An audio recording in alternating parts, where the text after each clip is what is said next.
Hello friends, मैं आपकी दोस्त सुधा सिंह विकलांग साथी ट्रस्ट के दिव्यांगम चैनल से आप सबका स्वागत करती हूं और आशा करती हूं आप लोग स्वस्थ होंगे। तो फ्रेंड्स, आज मैं आप लोगों के लिए एक नई कहानी लेकर हाजिर हूं। अनमोल खजाना बेटी। कहते हैं ना कि घर में ना हो बेटी तो घर सूना लगता है, कि घर में ना हो बेटी तो घर सूना लगता है, जिगर का टुकड़ा हो दूर तो घर में कहाँ माँ का मन लगता है। एक माँ के लिए उसकी बेटी का होना शायद सबसे बड़ा तोहफ़ा होता है, क्योंकि वो अपनी बेटी से अपने मन की हर बात कर सकती है। तो फ्रेंड्स, आज मैं एक नई कहानी लेकर हाजिर हूँ, अनमोल खजाना बेटी। सविता दुल्हन बनकर जैसे ही ससुराल में सविता ने कदम रखा, आशीर्वाद के रूप में उसे ये मिला कि पुत्रवती हो। शादी का 1 साल किसी तरह बीता और उसके घर में सब लोग बस उसे एक ही आशा रखे थे कि जो भी पहली संतान होगी वो पुत्र होगा। सविता के मन में ये बातें चल रही थी कि लड़का हो या लड़की क्या फ़र्क पड़ता है। आजकल तो लड़कियां भी आसमान छूने लगी हैं, और क्यों लोग ऐसे कहते हैं कि पुत्रवती हो, कोई क्यों नहीं ये कहता कि पुत्रीवती हो। तो वो अक्सर अपने मन में ये बातें सोचती थी। और 1 साल बाद वो प्रेग्नेंट हुई। घर में काफ़ी खुशी का माहौल था और उसकी सास अक्सर कहती थी कि देखना, मेरे घर में पोता ही आएगा। अगर वो गलती से भी अपने पति या किसी से कह देती कि उसे बेटियां बहुत प्यारी लगती हैं, तो सब लोग उसके ऊपर गुस्सा करने लगते हैं। हाँ, बेटियां कौन सा घर चलाती हैं, हम लोगों को तो पहली संतान पोता ही चाहिए, जो हमारे ख़ानदान का नाम आगे बढ़ा सके। सविता जो है, जब माँ बनने वाली थी, जब उसके पेट में हलचल होती तो वो ममता से भर जाती। वो सोचती, बेटी हो या बेटा, ये जो भी है वो मेरी संतान है, और मैं सिर्फ इसलिए नहीं, मैं अपने बच्चे को अपने बच्चों में भेदभाव नहीं कर सकती। कुछ दिनों बाद सविता की डिलीवरी हुई। उसने एक खूबसूरत सी बेटी को जन्म दिया। पति मुकेश का चेहरा, जो पहले ये सोचकर खुश होता था कि हाँ, मेरी वाइफ प्रेग्नेंट है और वो एक बेटे को जन्म देगी, उसने जैसे ही अपनी बच्ची को देखा, उसका पूरा चेहरा उतर गया।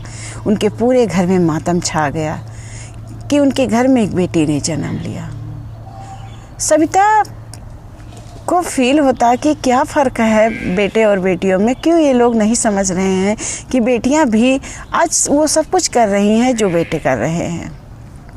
किसी तरह उसकी बेटी बड़ी होती है और धीरे धीरे उसके पति मुकेश का रुझान भी उसकी बेटी की तरफ होता है कि जब वो अपने बच्ची को देखता है, उसकी बच्ची मुस्कुरा कर जाकर उसके पति के गले लग जाती, तो वो धीरे धीरे उसका प्यार अपनी बेटी के लिए पनप रहा था।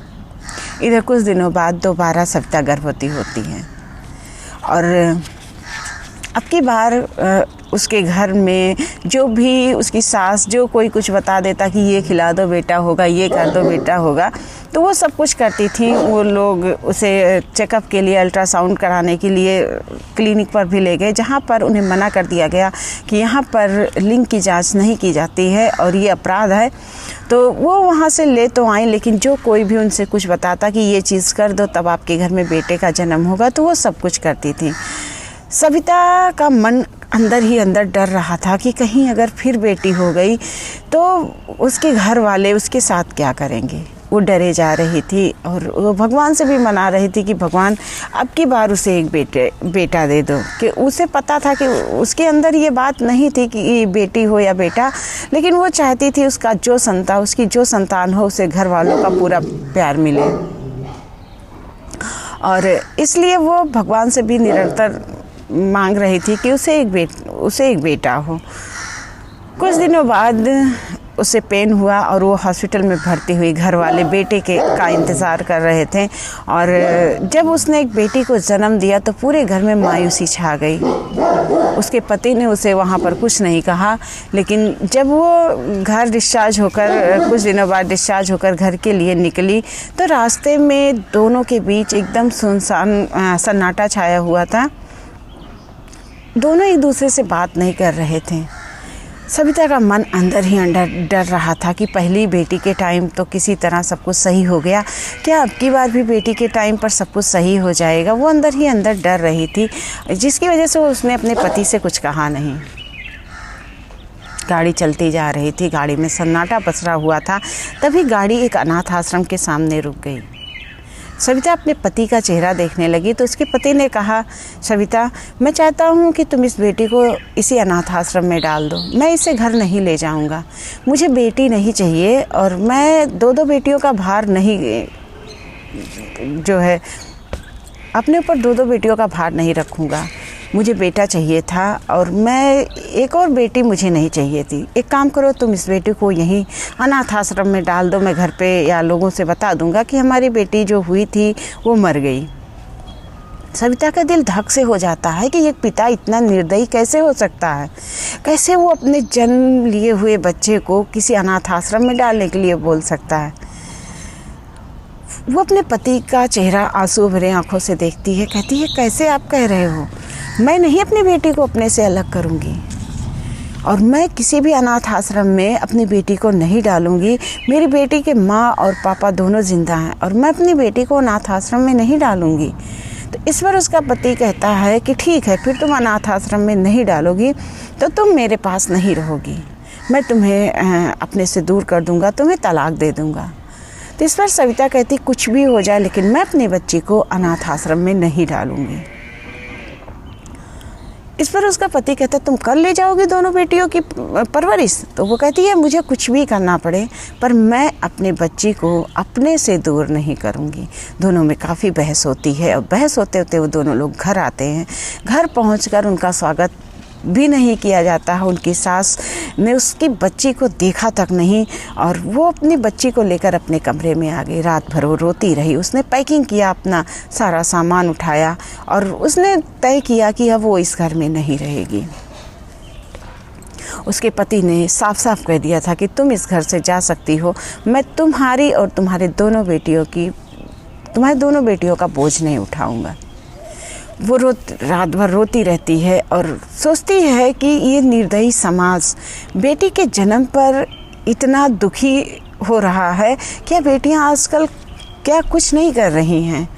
वो अपने बच्चों के सामान की पैकिंग करती है, कुछ कपड़े रखती है, कुछ सामान रखती है और कुछ पैसे जो उसके पास होते हैं वो लेती है। सुबह वो अपना सूटकेस उठाती है, अपनी दोनों बच्चियों का हाथ पकड़, एक को गोदी में लेती है, एक का हाथ पकड़कर घर से बाहर निकलने लगती। तभी उसका पति कहता कि बड़े शान से जा रही हो ना, ये निर्दयी समाज तुम्हें जीने देगा, तुम्हारी बेटियों को जीने देगा? तुम्हें क्या लगता है कि अगर तुम मुझसे दूर रहोगी तो ये समाज तुम्हें जीने देगा? मैंने तो तुमसे क्या मांगा था? सिर्फ यही तो कहा था कि अभी जो ये नवजात बच्ची है इसको अनाथ आश्रम में डाल दो, वहाँ भी ये पल जाएगी। तो सविता कहती है कि आपने तो आराम से कह दिया, मैंने इस बच्ची को 9 महीने पेट में रखा है, इसका और मेरा दिल का रिश्ता है। मैं अपनी बच्ची को अपने जीते जी अनाथ आश्रम में नहीं डाल सकती। इससे अच्छा है कि मैं इस घर से चली जाऊँ। उसका पति उसे जाने देता है। सविता अपने शहर से दूर कोलकाता में जाकर रहती है। वहाँ पर वो एक घर किराए पर लेती है और वहाँ पर वो अपने लिए काम ढूंढने लगती है। उसकी डिग्री वगैरह घर नहीं होती है उसके पास, तो वो 2-3 घरों में खाना बनाने का काम करती है।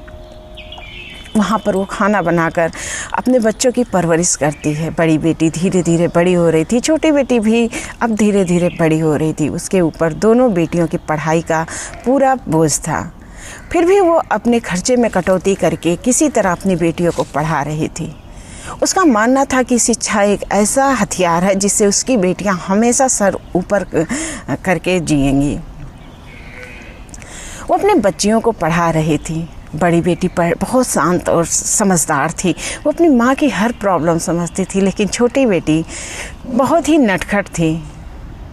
छोटी बेटी अंशु और बड़ी बेटी अंजू, दोनों में ज़मीन आसमान का फ़र्क था। वो जितना ही शांत और समझदार थी, छोटी बेटी उतनी ही नटखट और शैतान थी। पर अंशु पढ़ने में काफ़ी समझदार थी, जिसकी वजह से उसे क्लास में भी कभी सर अगर वो शैतानी करती तो कभी भी उसे डांट पड़ती, लेकिन उसके सर ये कहकर उसे छोड़ देते थे कि तुम पढ़ने में बहुत अच्छी हो, वरना हम तुम्हें अपने कॉलेज से निकाल देते जितनी शैतानी तुम करती हो। धीरे धीरे उसकी दोनों बेटियां बड़ी हो रही थी। अंजू तो समझदार थी, वो कभी अपनी माँ से जीत नहीं करती थी, पर अंशु छोटी थी तो उसे जब अपने क्लास के बच्चों के पास अच्छे से बैग होते थे, अच्छे से बॉटल होते थे या अच्छे से टिफ़िन होती थी, तो वो अपनी माँ से भी आकर कहती कि मम्मा मुझे भी अच्छी चीज़ें चाहिए, मेरे क्लास में सब लोग बहुत अच्छे अच्छे सामान लेकर आते हैं, सबके मम्मी पापा बहुत अच्छे अच्छे सामान लाते हैं, तो आप मुझे सामान दिला दो ना। तो इस पर उनकी मम्मी कहती, सविता कहती कि बेटा ला देंगे, आपकी बार जब हमको तनख्वाह मिलेगी तो हम तुम्हारी सारी चीज़ें ले आएंगे। तब उसे अंजू समझाती कि देख हंसू, माँ कितना मेहनत करती हम लोगों को पढ़ाने के लिए, तो इतनी से बड़ी अब हो रही है, इतना तो समझदार हो ही रही है कि माँ के ऊपर इतना भार है, हम लोगों की पढ़ाई का, खाने पीने का सब वो अकेले कर रही है। मैं भी अभी बड़ी नहीं हुई हूँ, मैं भी अभी नहीं कमा रही हूँ, तो ज़रूरी नहीं है कि जिद करके जैसे तुम्हारे क्लास की लड़कियाँ करती हैं वैसे तुम करो। अंशु अपनी दीदी को बहुत प्यार करती थी, वो अपनी बहन का सारा कहना मानती थी, और इस पर उसकी बहन जब उसे समझाती तो उसे समझ में आता कि बात सही, उसकी माँ तो बहुत मेहनत करती है। धीरे धीरे अंजू की पढ़ाई पूरी होती है और वो प्राइवेट जॉब वहीं पर कोलकाता में ही ढूंढ लेती है। इधर अंशु की पढ़ाई पर माँ बेटी दोनों जोर दे रहे थे, क्योंकि अंशु पढ़ने में बहुत अच्छी थी। उसकी कोचिंग की फ़ीस उसकी बहन अंजू देती थी और कॉलेज की फ़ीस उसकी माँ देती थी। माँ बेटी मिलकर अपनी उस बहन को बहुत आगे ले जाना चाहती थी। अंशु ने कई बार एग्ज़ाम दिए, पर कभी कुछ नंबरों से रह जाता था, तो उसकी बहन उसे समझाती कोई बात नहीं अंशु, हो सकता है तुम्हारी किस्मत में कोई बहुत अच्छी जॉब लिखी हो, इस वजह से तुम रह जाती हो। अंशु ने फिर एक जगह फॉर्म भरा जहाँ पर उसे जो है नौकरी मिल गई मैनेजर के पोस्ट में एक बैंक में। वो बैंक सेंट्रल बैंक था, जहाँ पर यहीं पर उसकी पोस्टिंग हुई। सबसे पहली पोस्टिंग उसकी कोलकाता में हुई, और वो कुछ दिनों बाद उसका ट्रांसफ़र यूपी इलाहाबाद में हुआ। वो घर पर आई, उसने कहा माँ मेरा ट्रांसफ़र हो गया है, हम लोगों को इलाहाबाद जाना पड़ेगा। तो इस पर उसकी माँ इलाहाबाद का नाम सुनकर चौंक सी जाती हैं। वो कहते हैं कि अंशु तू चली जा, हम लोग यहीं पर सही हैं, वहाँ जाकर हम लोग ना किसी को जानते हैं ना पहचानते हैं, क्या करेंगे। तो इस पर अंशु कहती माँ अगर आप लोग नहीं जाओगे तो मैं नौकरी छोड़ दूँगी, और आप जानते हो कि मैं बहुत ज़िद्दी हूँ।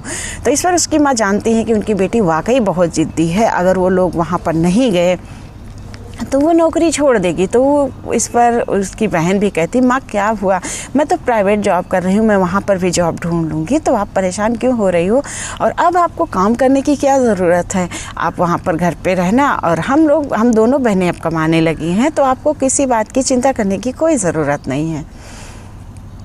उनकी माँ अपनी बेटियों की ज़िद के आगे हार जाती हैं, और वो लोग अपना सारा सामान पैक करके इलाहाबाद आ जाते हैं। यहाँ पर अंशु एक कमरा लेती है जहाँ पर सारा सामान सेटल करती है, और वो अब उसकी माँ कोई काम नहीं करती हैं, वो घर में रहती हैं, खाना वगैरह बनाती हैं, और यहाँ पर दोनों बहनें जॉब कर रही होती हैं। एक दिन अंशु अपने बैंक में थी, तभी उसकी माँ ने सोचा कि सविता ने सोचा कि वो मार्केट आई हुई थी, तो उन्होंने सोचा कि अंशु के लिए कुछ सामान ले चलते हैं और उसे वहीं पर दे देंगे खाने के लिए। वो घर से अपना नाश्ता बनाती हैं और टिफ़िन में सामान रखती हैं कि ये पहले बेटी को देंगे, फिर मार्केट से मार्केटिंग कर लेंगे। तो वो उसके बैंक आती हैं, और बैंक आकर वो बैठकर इंतज़ार करती रहती हैं, क्योंकि चपरासी ने कहा कि अभी मैम के पास कुछ लोग बैठे हुए हैं, आप थोड़ा सा वेट कर लीजिए। वो बैठे बेंच पर अपने जो है एक बुक पड़ी हुई थी उसे देख रही होती हैं, उसे वो पढ़ रही होती हैं। तभी उनके बगल में एक सुबुगाहट सी उन्हें सुनाई दी कि एक बच्चा अपने पापा से कह रहा है, एक लड़का अपने पापा से कह रहा है क्या करेंगी इतना पैसा, आखिर ये सारा पैसा मेरे ही काम आएगा, तो आप अपने जीते जी क्यों नहीं दे देते हैं, चुपचाप से साइन कर दीजिए। और ये पैसा तो मेरा ही है ना, आगे चलकर ये पैसा मैं ही यूज़ करूँगा, तो आप क्यों नहीं साइन कर रहे हैं? क्या आप मरने के बाद आप ये मतलब साइन करेंगे? तो उनके पिता अपने बेटे के सामने गिड़गिड़ा रहे थे कि बेटा, ये मेरी ज़िंदगी भर की कमाई है, ये पैसा मैं अगर तुम्हें दे दूँगा तो मेरा भी अभी बुढ़ापा पता नहीं कितने दिन का है, और तुम सारा पैसा निकाल कर अगर किसी अच्छे काम में लगाते तो मैं ज़रूर देते थे, तुम सारा पैसा निकाल कर इसका शराब पी लोगे। तो इस पर वो उस लड़के ने कहा कि मैं कुछ भी करूं, और ये जो है आप चुपचाप से साइन करिए, वरना मैं आपको घर पे बताता हूं।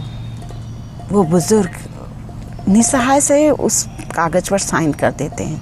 वो बेटा पैसा निकालने के लिए जैसे उस बेंच से हटता है, सब्जा जी की नज़र एकाएक उस बुज़ुर्ग पे पड़ती। वो बुक पढ़ रही थी। वो जैसे ही वो लड़का हटता है तो उनके बीच में जब खाली जगह बचती है तो वो उस बुज़ुर्ग को देखती हैं। वो एकदम देखकर उसे चौंक जाती हैं, क्योंकि ये कोई नहीं उनका पति होता है। और जब उनका पति अपनी पत्नी सविता को देखता है तो वो भी अचंभित हो जाता है। कहता, तुम यहाँ पर क्या कर रही हो? क्या तुम्हारी बेटियों ने भी धोखा दे दिया? तो इस पर सविता कहती है, ये तुम्हारा बेटा है ना? तो वो बुज़ुर्ग नज़रें झुका लेता और कहता, हाँ, ये मेरा बेटा है।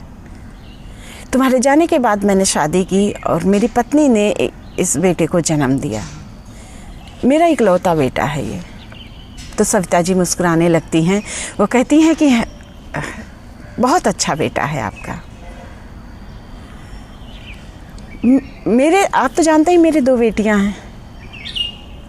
तो यहाँ पर वो बुजुर्ग वो पूछते हैं उनके पति कि तुम क्या पैसे वगैरह निकलवाने आई हो? तो इस पर सविता जी बड़े गर्व से कहती, नहीं, मैं पैसे निकलवाने नहीं आई हूँ, मैं यहाँ पर अपनी बेटी से मिलने आई हूँ। मेरी बेटी, ये जो बैंक आप देख रहे हैं ना, यहाँ पर मैनेजर है। बड़े गर्व से अपने पति से कहती हैं। तो इस पर उनके पति एकदम अचंभित हो जाते हैं। उनका भी मन होता है उस बेटी को देखने का। तो कहते हैं कि मुझे भी मिलवाओगी? तो इस पर सविता कहती हैं, ये वही बेटी है जिसे आप अनाथ आश्रम में डालने के लिए कह रहे थे। तो वो पूछते हैं, बड़ी बेटी हमारी क्या कर रही है? तो सविता बड़े गुस्से में कहती है, हमारी नहीं है, वो सिर्फ मेरी बेटियां हैं। आपने तो उन्हें त्याग दिया था, एक बेटे के लिए आपने त्यागा था, और देखिए आज एक बेटा ही आपको कैसे दुत्कार रहा है। अपने बेटे के लिए मेरी बेटियों को त्याग दिया था ना, हमारे रिश्ते को त्याग दिया था। मेरी दोनों बेटियां नौकरी कर रही हैं और मैं आज ऐसे जी रही हूँ। मेरे बच्चे मुझे कहीं पर काम नहीं करने देते, मैं घर में रहती हूँ और अपनी पूरी तनख्वाह लाकर मेरे हाथ पे रख देते हैं। सविता जी के पति गिड़गिड़ाते रहते हैं कि एक बार उन्हें उनकी बेटियों से मिला दो, पर सविता जी मना कर देती है कि नहीं, आपको मेरी बेटियों से मिलने की कोई ज़रूरत नहीं, और आप मेरी बेटियों को ये भी नहीं बताएंगे कि आप उनके पिता हैं।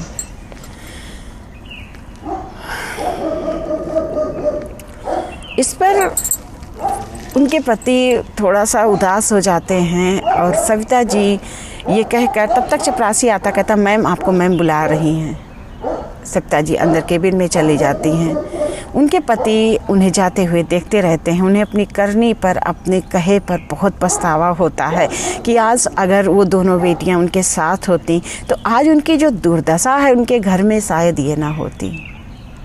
उनका बेटा शराब पी रहा है, उनके सारे पैसे वो ले रहा है, लेकिन आज जो दुर्दशा है, जो प्रॉब्लम है, वो चीज़ें उनके घर में ना होती। तो फ्रेंड्स, मेरी ये कहानी अनमोल खजाना बेटियां यहीं पर ख़त्म होती है। पर हाँ, मैं एक चीज़ और कहना चाहती हूँ कि समाज में ये चीज़ें हैं कि बेटियाँ नहीं चाहिए, बेटे चाहिए, बेटों से ही घर का नाम रोशन होता है या घर का चिराग जलता है। तो ये बातें हमारे बुजुर्गों ने कहा था, बात सही है, लेकिन कहीं ना कहीं बेटियां भी आजकल नाम रोशन कर रही हैं। लेकिन कहीं ना कहीं अभी ये श्रद्धा वाला केस हुआ ना, तो ऐसी हज़ार केस हो रहे हैं जहाँ पर हमारी लड़कियाँ, मैं मानती हूँ पढ़ने लिखने में सब में अच्छी होती हैं, लेकिन जो हमारी लड़कियाँ ये कर रही हैं ना कि घर वालों की मर्ज़ी के बिना लव इन रिलेशनशिप में रहना या किसी लड़के से इतना उसके प्यार में पड़ जाना कि माँ बाप की भी इज्जत की परवाह ना करना, ये बहुत गलत है। आप अपनी पढ़ाई करके आप अपनी क्षमताओं को उभारिए, ना कि आप किसी के प्यार में पड़कर किसी का घर बर्बाद करके। यहाँ तक तो लड़कियाँ आजकल ये भी कर रही हैं कि वो किसी का भी घर बर्बाद कर रही हैं, उन्हें किसी से भी प्यार हो जा रहा है, चाहे वो शादीशुदा इंसान हो चाहे अनमैरिड हो। उन्हें ये भी नहीं समझ में आता कि इनके साथ मेरी ज़िंदगी कहाँ तक जाएगी। जो इंसान मैरिड हो या जो इंसान परिवार वाला है, उस इंसान से प्यार करके क्या ये लड़कियां क्या साबित करना चाहती हैं कि वो अपने आप को क्या बना रही हैं? क्या मैं कभी कभार मुझे बहुत बुरा लगता है, समाज में सारी चीज़ें देखती हूँ। अब तो बहुत ज़्यादा ये सारी चीज़ें हो रही हैं। अभी श्रद्धा वाला केस हुआ और रिसेंटली कई केस मेरे सामने हैं कि लोग प्यार को प्यार नहीं मजाक बना के रखा है सबने, जहाँ पर ना माँ बाप की चिंता है, ना परिवार की चिंता है, ना अपनी लाइफ की चिंता है। जहाँ पर लड़कियों को सिर्फ पढ़ाई लिखाई करके उन्हें आगे बढ़ना चाहिए, आज वहाँ पे लड़कियाँ प्यार करके अपने करियर को, अपनी ज़िंदगी को, सब कुछ बर्बाद कर रही हैं। यहाँ तक कि अपनी इज्जत को भी दांव पर लगा रही हैं। मुझे ये चीज़ें थोड़ा सा बहुत बुरा लगता है। हाँ, जो पढ़ने वाली लड़कियाँ हैं, जो अच्छी लड़कियाँ हैं, वो पढ़ाई कर रही हैं, लेकिन ना कहीं कहीं समाज में कुछ लड़कियां गलत भी कर रही हैं। तो थोड़ा सा मुझे ये चीज़ें नहीं अच्छी लग रही हैं। मैं इस पर भी आप लोगों को एक कहानी ज़रूर सुनाऊंगी। श्रद्धा, मेरे दिमाग पे इस समय बहुत तेज़ी से सारी चीज़ें चल रही हैं और मुझे लड़कियों की ये बातें अच्छी नहीं लगती, तो सॉरी उसके लिए, क्योंकि मैं इसका कड़ा विरोध करती हूँ। आपको प्यार ही करना है तो आप किसी ऐसे इंसान से करिए जो आपका जीवन भर साथ निभा सके। ऐसे इंसान से मत प्यार करिए जो आपको बीच मझधार में छोड़ दे। माँ बाप भी यही चाहते हैं कि उनकी बेटी जिस घर में भी जाए उस घर में वो सुकून से अपनी ज़िंदगी निभा सके। आप लोग तो ऐसे लड़कों से प्यार कर लेती हो जो शादीशुदा हो, जो परिवार वाला हो। क्या वो अपने परिवार को छोड़ के आपके पास आएगा? कभी नहीं आएगा ना। तो क्यों करते हो ऐसा? इसी के साथ मैं फिर मिलती हूँ आप लोगों के साथ। तब तक के लिए नमस्कार।